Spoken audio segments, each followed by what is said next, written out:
أعوذ بالله من الشيطان الرجيم. بسم الله الرحمن الرحيم.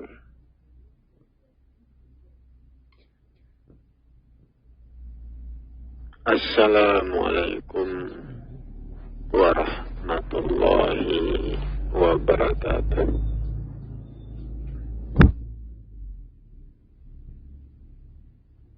Alhamdulillah. Alhamdulillahi Rabbil Alamin. Wassalatu wassalamu ala ashrafil anbiya'i wal mursalin Sayyidana Muhammadin wa ala alihi wa ashabihi rasulillahi ajma'in. Amma ba'du. Faya ibadallah,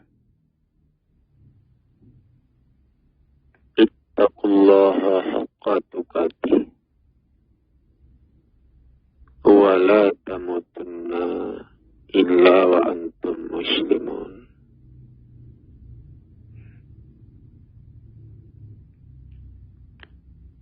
Puji syukur kita berikan kepada Allah, Tuhan yang maha besar dan maha agung.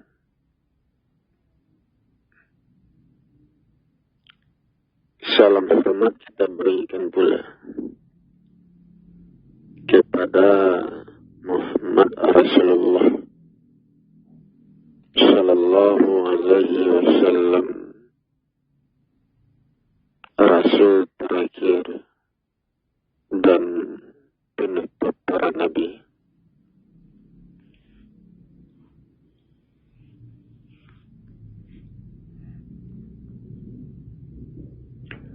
Saudara-saudara kaum muslimin jamaah yang saya hormati,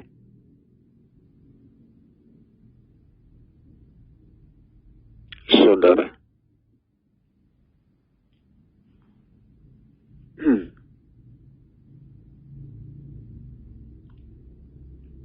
Allah adalah kebenaran. Ya. Kebenaran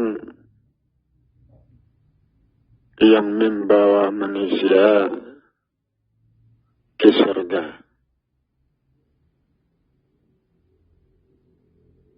Ya.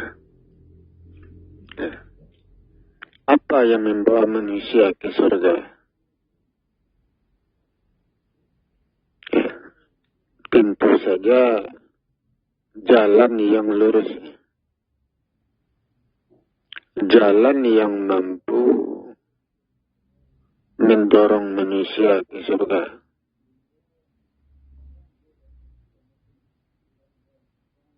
Atau jalan apa yang mampu membawa manusia ke surga? Tentu jalan itu dibangun, dibentuk dengan ilmu. Ya. Segala perbuatan manusia, amal ibadah manusia, itu harus berdasarkan ilmu, ukuran-ukuran. Perbuatan yang berdasarkan ilmu, ibadah yang berdasarkan ilmu, itu yang mendorong manusia sampai masuk surga.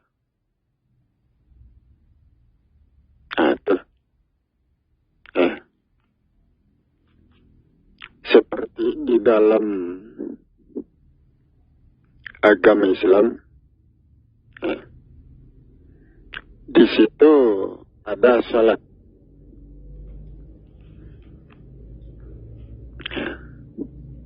Kalau kita menjalankan salat, di dalam salat ada gerakan ruku sujud. Ya. Gerakan-gerakan ruku sujud adalah gerakan-gerakan yang mampu meluruskan jiwa raga manusia. Nah, gerakan-gerakan yang mampu mengangkat, menegakkan jasmani rohani manusia. Nah, contohnya saja, kalau kita bergerak, gerakan itu mampu memanaskan tubuh yang dingin. Nah, gerakan itu juga mampu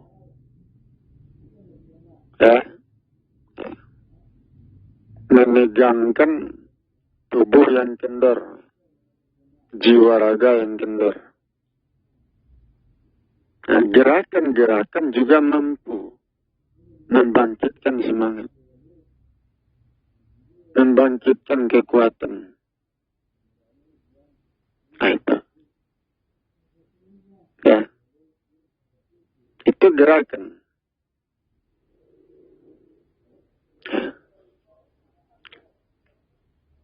Di dalam sholat itu ada ruku, ada sujud. Kalau kita ruku, tentu badan kita itu ya ditundukkan. Kalau kita sujud, tubuh kita itu tentu kita lipat.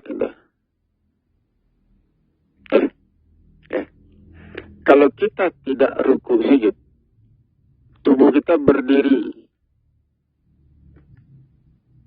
terus menerus. Setiap hari kita berdiri terus menerus. Tubuh terasa tegang. Tubuh jiwa raga terasa kaku. Kepala terasa berat. Itu. Ya. Setiap hari seperti itu. Tetapi kalau kita melakukan ruku sujud, melipat tubuh. Melipat tubuh berarti mematahkan. Apabila kita melakukan ruku sujud,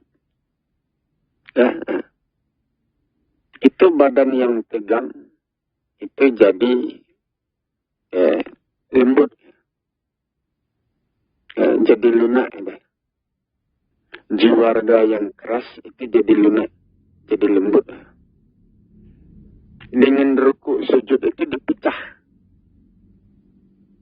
Kondisi tubuh kita yang berat, yang keras, yang kaku, dengan ruku sujud itu dipecah. Sehingga jiwa raga kita menjadi lembut, lunak. Atau menjadi lebih tenang, menjadi lebih ringan badan ini. Itu kalau kita melakukan ruku sujud. Salat. Tapi kalau kita tidak salat, tidak melakukan ruku sujud, maka setiap hari kita berdiri. Berdiri setiap hari, berhari-hari, berminggu-minggu, berbulan-bulan. Tentu jiwa raga kita terasa tegang, terasa kaku, terasa berat. Itu berakibat buruk. Dengan melakukan sholat, ruku sujud, jiwa raga kita yang tegang, yang berat itu, yang kaku itu dipecah, diurai. Dengan melakukan ruku sujud dalam sholat. Sehingga jiwa raga kita menjadi ringan, lembut, lunak, atau lebih tenang. Itu hukumnya. Hukum sebagai akan nampak. Jadi orang-orang yang dimasukkan ke dalam surga itu orang-orang yang jiwa raganya sudah diolah, sudah diluruskan, sudah dilembutkan, sudah ditentramkan. Itu ibadah itu mampu menenteramkan jiwa raga, atau mampu meluruskan, mampu memperbaiki. Nah, dengan itu jiwa raga manusia disempurnakan. Orang itu yang masuk surga.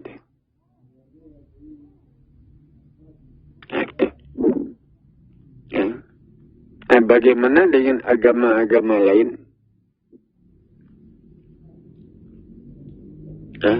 Di dalam agama Nasrani, itu tidak ada salat. Nah, di dalam agama Hindu, Buddha, tidak ada salat. Konghucu, tidak ada salat. Mereka tidak melakukan gerakan ruku sujud. Artinya mereka tidak melipat tubuh. Apa akibatnya? Tubuh mereka terasa berat, tegang, kaku, jiwa raganya. Nah, itu. Ya. Kalau jiwa raganya terasa berat, tegang, kaku, itu menimbulkan panas. Ya, menimbulkan kekasaran jiwa raga. Atau menimbulkan kegelisahan.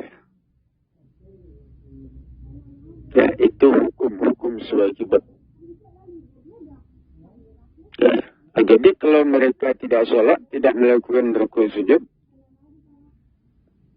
ya, tentu jiwa raga mereka tidak terbentuk, tidak terbangun.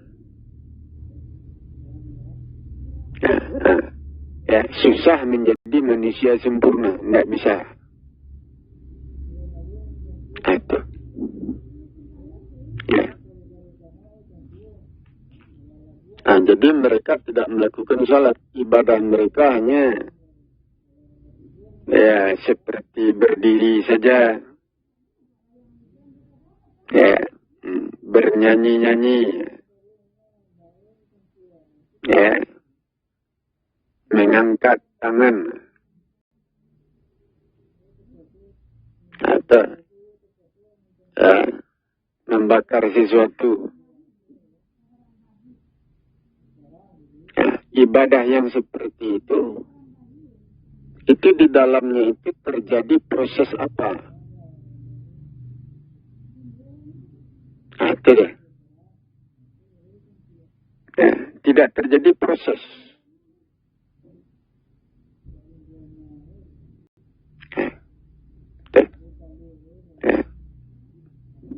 Contohnya kita bergerak.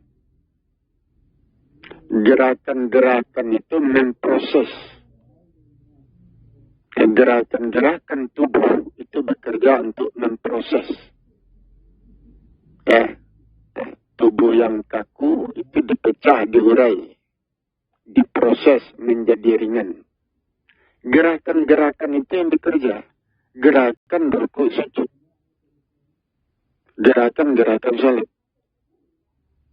Itu yang bekerja.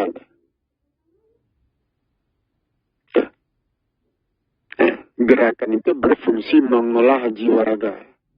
Tapi kalau kita tidak bergerak, berdiri saja, bersuara saja,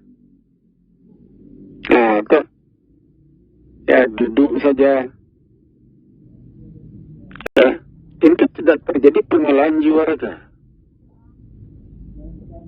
Tentu jiwa raga kita tidak sempurna jadi manusia. Itu akibatnya.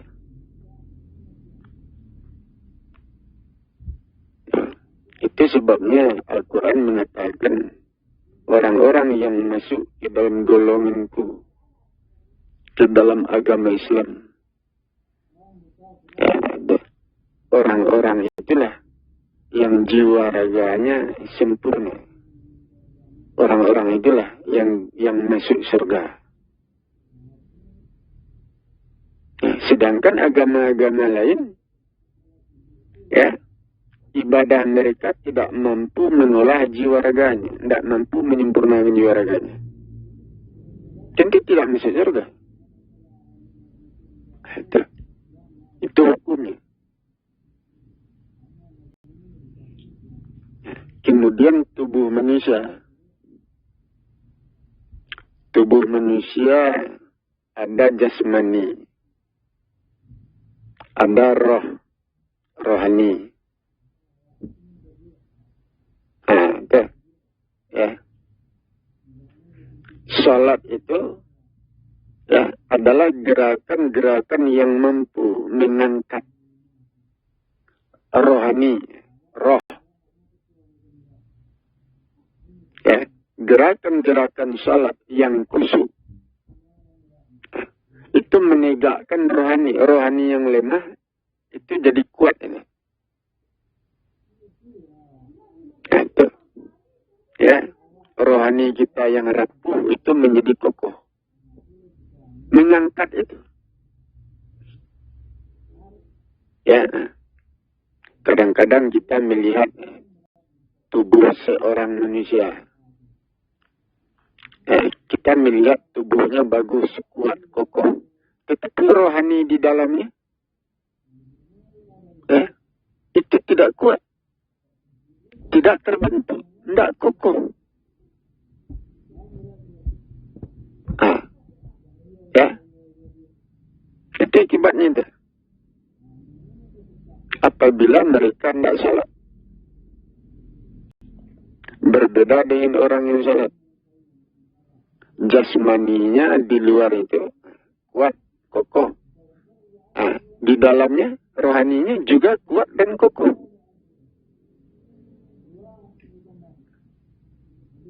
Itu. Ya, apabila kita mati, ya, jasmani kita mati, jasad, masuk kubur. Ya, tentu kita keluar digantikan oleh rohani. Ya, kalau kita rajin salat, rajin beribadah, tentu rohani kita itu kuat, kokoh.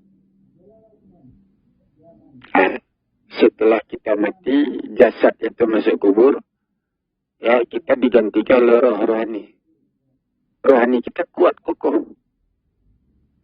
Nah, rohani itu yang selamat. Itu. Tetapi kalau kita tidak salat, bagaimana? Ketika kita mati, jasad masuk kubur, kita digantikan oleh roh yang lemah. Rohani yang lemah. Rapuh, tidak berdaya. Itu ditambah pula dengan rusak. Rohani yang rusak. Ya, itu tidak didorong ke surga. Itu. Ya, rohani yang kokoh. Ya. Nah, rohani yang kuat. Rohani itu menyimpan kekuatan, menyimpan tenaga. Tenaga itulah yang mendorong roh itu. Rohani. Ya. Mendorongnya ke surga. Itu yang mendorong. Tetapi kalau rohani kita lemah, tidak berdaya, rapuh, ya, rohani yang seperti itu tidak memiliki tenaga, tidak memiliki kekuatan. Itu tidak mendorong ke surga.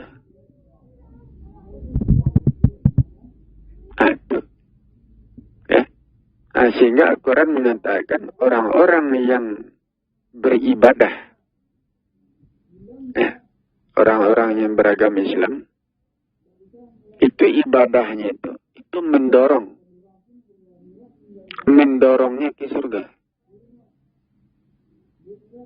Atau menyelamatkannya dari neraka. Tapi kalau orang-orang agama lain, ibadahnya tidak ada. Mereka tidak melakukan gerakan-gerakan rukuk sujud. Mereka tidak sholat. Nah, mereka tidak sholat, mereka tidak berpuasa. Nah, ya tentu pengolahan jiwa raga mereka itu kurang. Tidak sempurna. Nah, itu akibatnya rohaninya tidak terbentuk.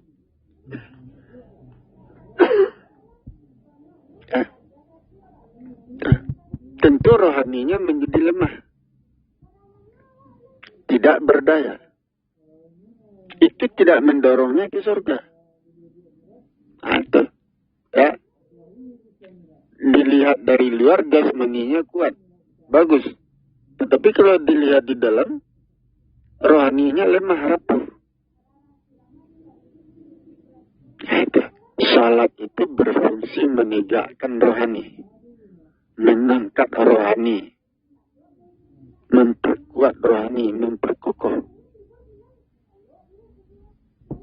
Itu fungsinya. Nah, itu deh. Nah, jadi orang-orang agama lain ya, orang-orang yang beragama Nasrani,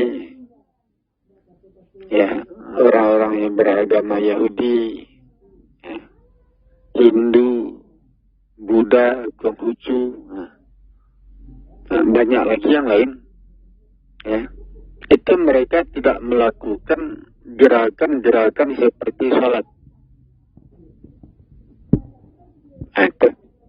Akibatnya pembentukan jiwa raga mereka itu kurang penuh, kurang sempurna, tidak sempurna. Itulah yang menyebabkan gagal masuk surga. Nah, tuh. Ya, syarat untuk masuk surga itu jiwa raga itu sempurna. Itu syaratnya. Nah, untuk menyempurnakan jiwa raga, jasmani rohani, itu dengan ibadah. Ya, ibadah sholat, ibadah puasa. Ya, bersedekah, bayar zakat, menyembelih binatang kurban, macam-macam. Nah, ibadah itu alat untuk menyempurnakan jiwa raga. Nah, itu. Tetapi di dalam agama Nasrani, nah, Hindu, Buddha, Konghucu, itu tidak ada ibadah seperti itu. Nah, cobalah pelajari hukum sebab akibat. Nah, pelajari hukum sebab akibat. Apa akibat dari sebuah perbuatan? Ada. Ya. Kalau kita melakukan rukuk sujud, apa akibatnya kepada jasmani dan rohani kita? Pelajari dah.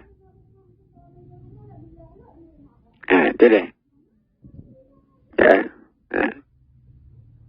Tetapi kalau kita bernyanyi-nyanyi saja,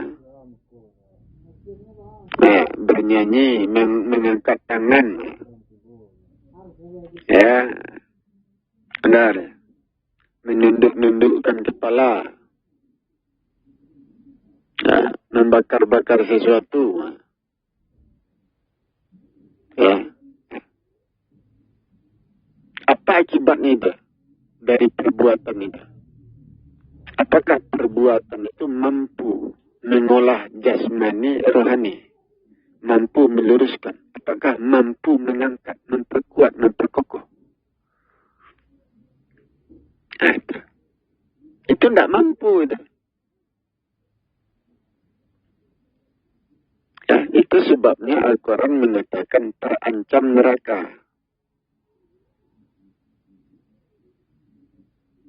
Nah, itu. dikaji. Ya, kenapa? Jadi kalau kita membanding-bandingkan agama, ya, membandingkan agama, ya, ibadah yang dikerjakan di dalam agama Islam, ibadah itu mampu mengolah jasmani, mengolah rohani menjadi sempurna. Itu deh. Kalau ibadah yang dikerjakan oleh umat Nasrani, Hindu, Buddha, ya, apakah mampu mengolah jasmani dan mengolah rohani? Itu tentu dilihat dari ibadahnya. Periksa ibadahnya, gerakan-gerakan ibadahnya, tata cara ibadahnya. Apa yang dia lakukan di dalam ibadah itu. Tentu dilihat, diperiksa. Apakah mampu mendorong manusianya, membentuk manusianya, mengolah jiwa raga manusia menjadi sempurna. Periksa hukum-hukum sebab akibat ini. Akan nampaknya. Dari.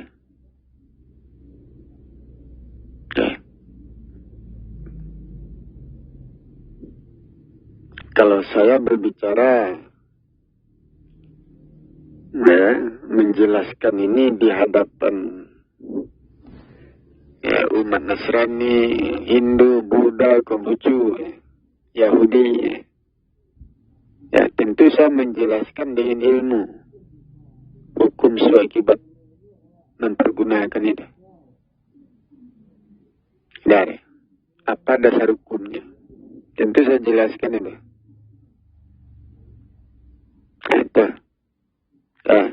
Kenapa Islam mengatakan yang masuk surga itu umat Islam, umat-umat yang lain tidak bisa masuk surga. Kenapa? Tentu ada alasannya, tentu ada dasar hukumnya. Tentu itu yang dijelaskan ini. Apa penyebab-penyebabnya? Itu. Kenapa?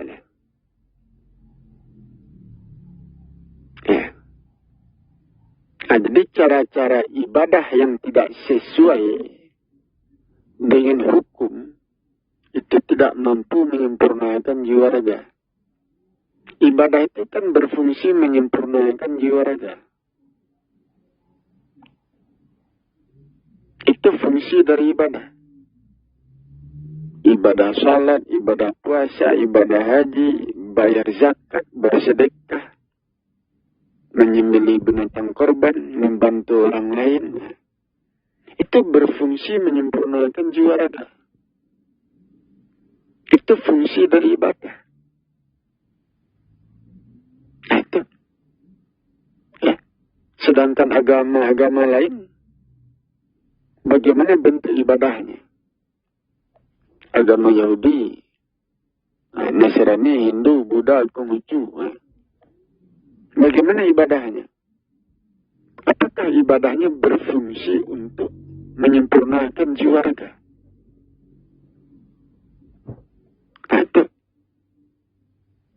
Atau hanya sebatas menyembah?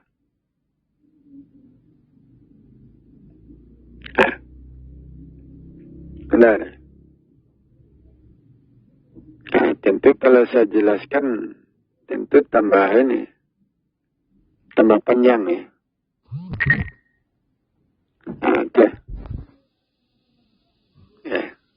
Ibadah itu berfungsi untuk mengolah jiwa raga. Itu fungsi dari ibadah. Itu. Yang dikatakan menyembah itu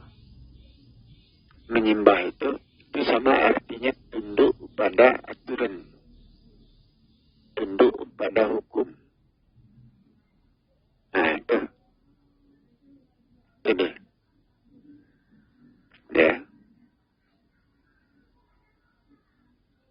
Nah, jadi seperti sholat itu sebuah gerakan. Ya, gerakan-gerakan ruku sujud yang berfungsi meluruskan jiwa raga. Itu disebut menyembah. Menyembah itu tunduk. Ya, ikuti cara-cara ibadah. Ikuti cara-cara ibadah yang tepat. Itu namanya tunduk. Menyembah namanya itu. Nah, ya, bukan menyembah patung. Nah, itu. Ya, menyembah patung, menyembah makhluk, menyembah matahari, bukan. Nah, itu. Menyembah yang sebenarnya itu pengertiannya itu tunduk sujud. Ya, tunduk pada hukum. Menyerahkan diri kepada hukum. Ikuti aturan. Ikuti tata cara. Nah, itu yang namanya menyerahkan diri, ya sujud. Patuh. Menyembah. Itu dia. Tuh. Ya, nah. Jadi orang-orang di luar Islam,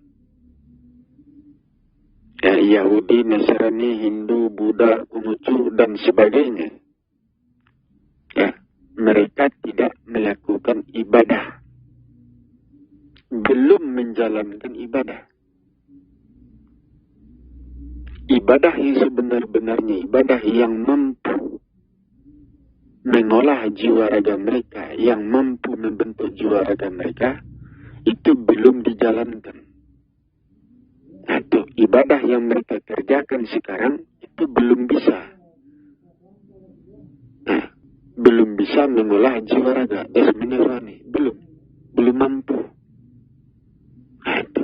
Jadi periksa ibadahnya itu. Ya, cara orang Nasrani beribadah bagaimana?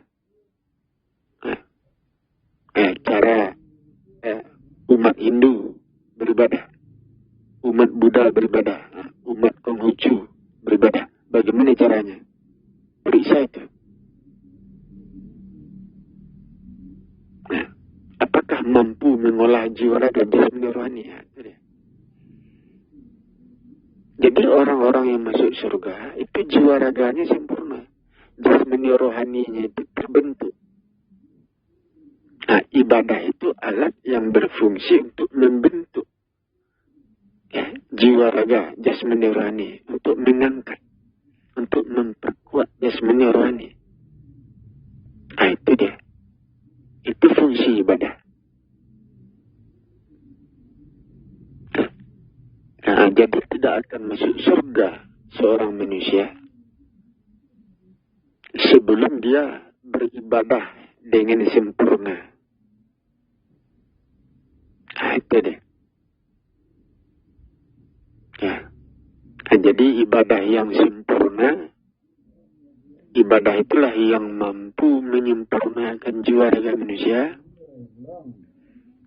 Orang yang sempurna jiwa raganya itu yang masuk surga. Ya, itu deh. Sementara ibadah orang-orang umat-umat Nasrani, Yahudi, Hindu, Buddha, Konghucu, nah, ibadahnya itu tidak lengkap. Ibadahnya tidak sempurna, tidak penuh. Tidak cukup. Nah, itu akibatnya jiwa raga mereka, jasmani rohani mereka tidak terbentuk. Itu akibatnya. Tidak sempurna. Apabila jiwa raga mereka tidak sempurna, maka tidak dibawa ke surga. Nah, keputusannya neraka itu. Itu hukum-hukumnya. Nah, akan nampak. Ya. Tuh. Jadi Imam Mahdi itu turun untuk menjelaskan. Nah, dia turun menjelaskan segala sesuatu. Nah, itu. Mana yang benar, mana yang salah. Mana yang bermanfaat, mana yang tidak. untuk apa ya, fungsi-fungsi ibadah itu. Nah, itu Imam Mahdi turun untuk itu tuh, untuk menjelaskan itu. Ya, kan nampak ada.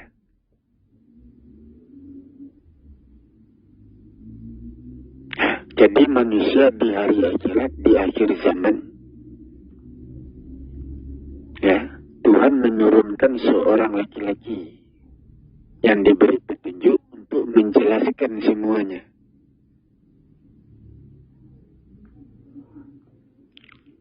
Nah, untuk menyelamatkan manusia. Ya, seorang laki-laki diturunkan, ya, untuk menyelamatkan manusia.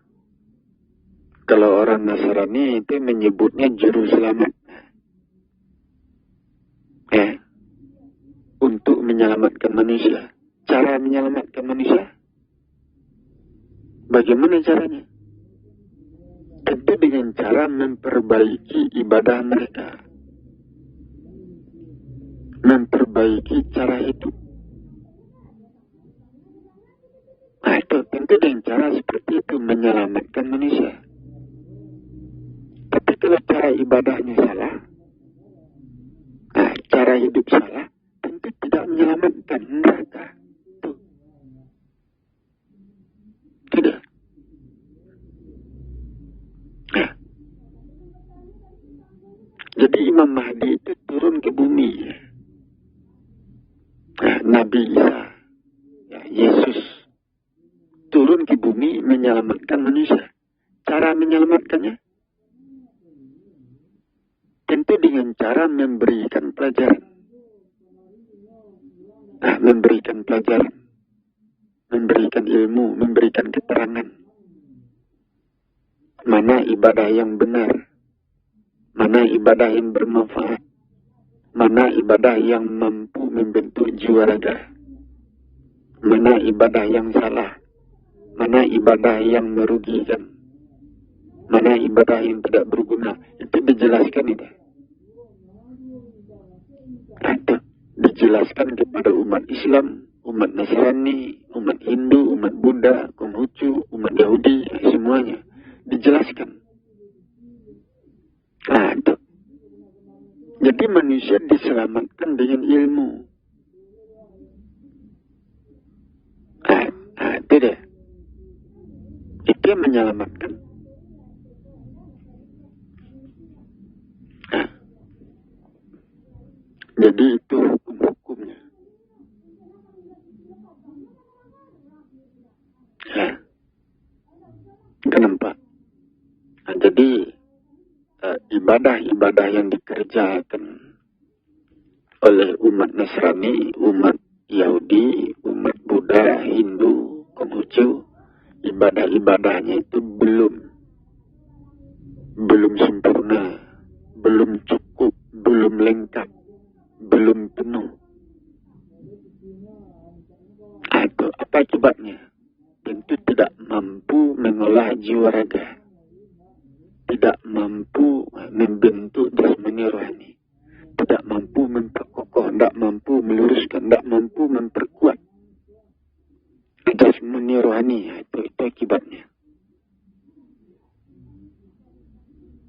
Nah, kenapa ada? Nah, jadi harus ikuti Islam. Nah, itu ibadah-ibadah yang dikerjakan di dalam agama Islam itu lengkap, itu cukup, mampu mengolah jiwa raga manusia. Itu deh.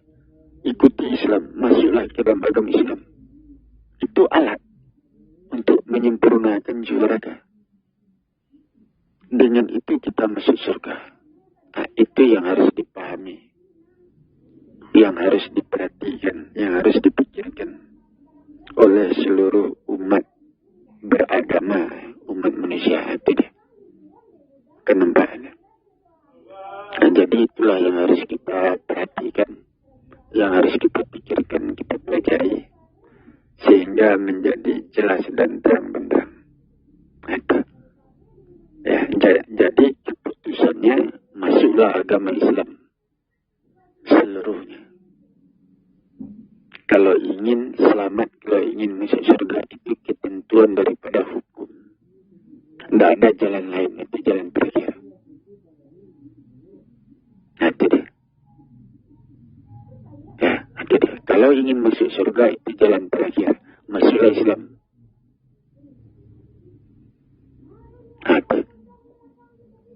Nah, itu jalan terakhir. Demikian saya akhiri. Wabillahi taufiq wal hidayah. Wassalamualaikum warahmatullahi